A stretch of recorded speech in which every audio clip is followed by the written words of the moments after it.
Bachelor of hotel management లో university first rank, second rank, third rank. Sun international, Visakhapatnam, Hyderabad. CM గా మాజీ ముఖ్యమంత్రి జగన్ హయాంలో జరిగిన అవకతవకలు, నిష్పూచిగా తీసుకున్న నిర్ణయాలు, అవలంబించిన విధానాల కారణంగా రాష్ట్రం 20 ఏళ్లు వెనుకబడింది.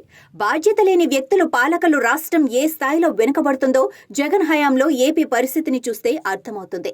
జగన్ నిర్వాకాల కారణంగా రాష్ట్రానికి జరిగిన నష్టాన్ని పూడ్చడానికి కొత్తగా కొలువుదీరిన కూటమి ప్రభుత్వం కసరత్తు చేస్తోంది.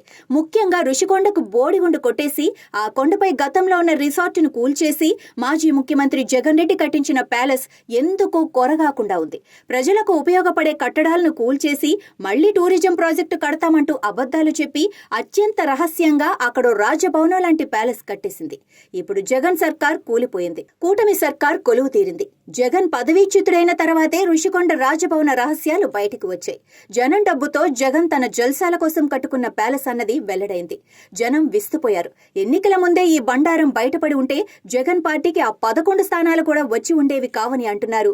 అది సరే, అదంతా పక్కన పెడితే ఇప్పుడు ఆ ప్యాలెస్ ను ఏం చేయాలన్నది కొత్త ప్రభుత్వం ముందున్న సమస్య.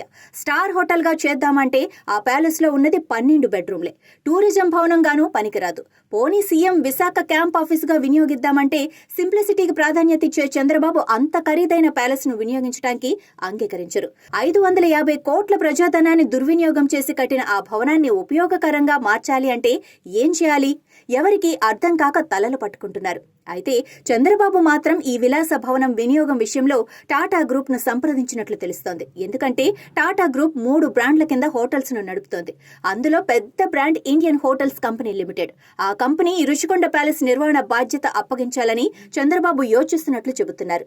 ఈ మేరకు ఇప్పటికే టాటా గ్రూప్ తో సంప్రదించినట్లు చెబుతున్నారు. అలా టాటా గ్రూప్ కు అప్పగించడం ద్వారా వచ్చే ఆదాయాన్ని అన్నా క్యాంటీన్లకు వినియోగించాలన్నది చంద్రబాబు ఆలోచనగా చెబుతున్నారు.